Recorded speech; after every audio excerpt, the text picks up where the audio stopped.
סיפורים חשובים, עובדות חשובות, שמעבירות דברים שלא קיבלנו בבית הספר, לא קיבלנו בתוכנית הלימודים, כשם שלא לימדו אותנו, גם בחינוך גבוה.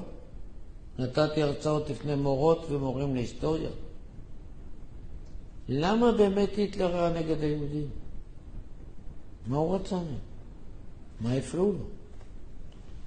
אבל הדברים כתובים כאן במיין קאמפף. זה הספר יצא רק לאחרונה, התירו לתרגם מיין קאמפף בעברית, זה היה אסור כל השנים. אבל יש לי תרגום קודם יותר שיד ושם תרגם קטעים, להם היה מותר. היטלר טוען בספר שלו שהיהודים הם קומוניסטים.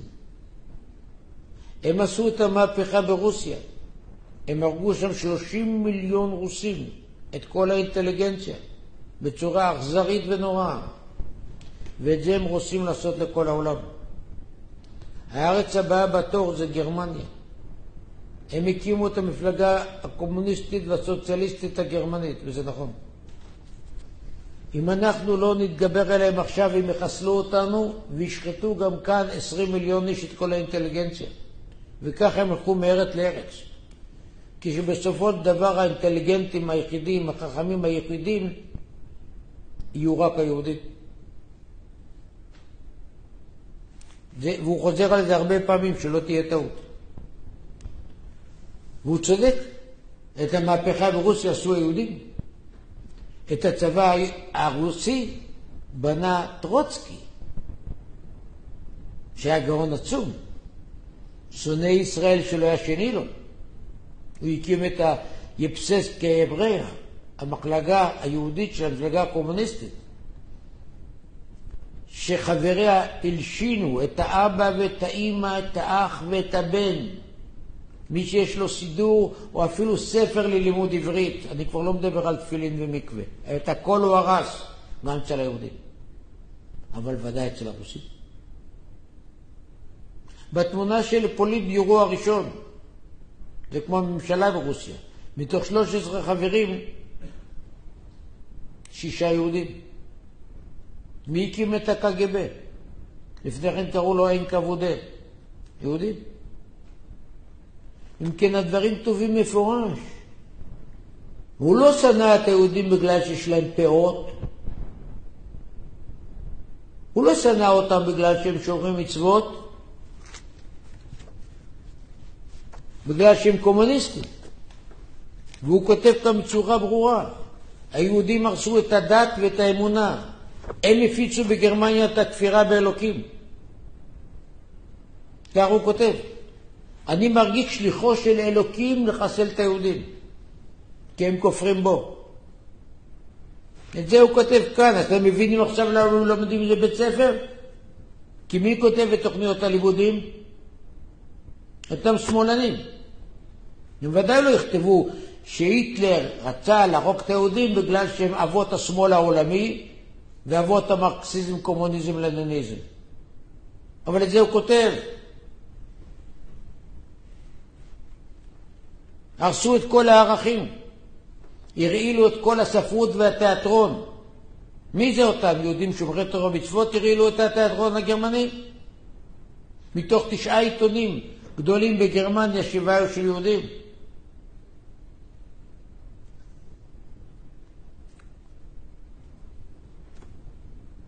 היה אחד מגדולי הקומפוזיטורים בעולם, וגנר, שעד עכשיו אסור לנגן את המנגינות שלו.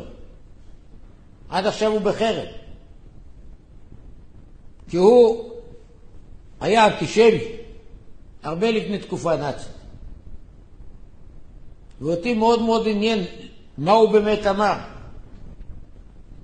אז האוניברסיטה העברית הוציאה את הספר שלו, בתרגום לעברית. אז אני אגיד לכם מה הוא כותב שם. אני את היהודים לא אוהב. את הדתיים לא אוהב, אבל מה אכפת לי? את היהודים שעזבו את התורה ואת המצוות ונראים כמו גויים, אני שונא. כי הם נכנסים לנו בתוך החברה ועושים לנו את התרבות ואת השירה ואת ההוויה הגרמנית. את אלה שהתנצרו, אני רואה בהם גייס חמישי. גייס חמישי שעתיד להרוס את כל האומה הגרמנית. אם אנחנו לא נתגונן מהם, מעכשיו הם גמרו עלינו, כי הם מחופשים לגרמנים, אבל הם לא גרמנים. הם יהודים יישארו גרמנים. אז אתם מבינים למה אסרו כאן לנגן אותו וללמד את מה שהוא אומר? בדיוק כמו שכאן כולם שונאים את חוקי נירנברג בלי שהם יודעים מה זה. יובר! נירנברג אמר שהיהודי אסור להתחתן גויה, אז בטח שמי שמלמד כאן בכל בתי הספר זה גזענות. להגיד שיהודי שונה מגוי זה גזענות כאן במדינה הזאת לצערי.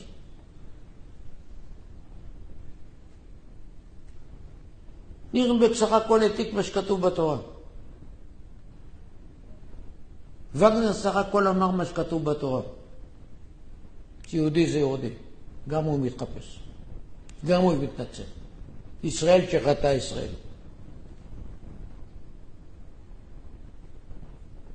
אתם, הוא כותב, אנשים רחמנים. אנחנו אנשים אכזריים. אתם הורסים לנו את התרבות.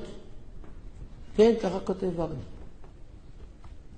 ולכן כל הספר שלו מכוון כנגד המלחין מנדלסון, שאביו המיר את דתו, שהוא היה בן 5 בלת הנצרות. כותב לו, תשמע, אתה חושב שאם אתה מדבר גרמנית והתנצרת, נהיית גרמני? לא. השירה שלך היא בכיינית. המוזיקה שלך היא לא אותנטית. ואתה מרעיל לנו את התרבות, כי אנשים חושבים שזה מוזיקה גרמנית. מוזיקה גרמנית מלאה גאווה, ואתה לא יכול לעשות את זה. ולכן אתה נקרא אויב התרבות הגרמנית. אז הוא לא צודק? בטח צודק. בטח צודק. אתה בחרתנו מכל העמים, נכון. אנחנו ענבים, רחמנים, ביישנים, נכון, על זה גאוותנו.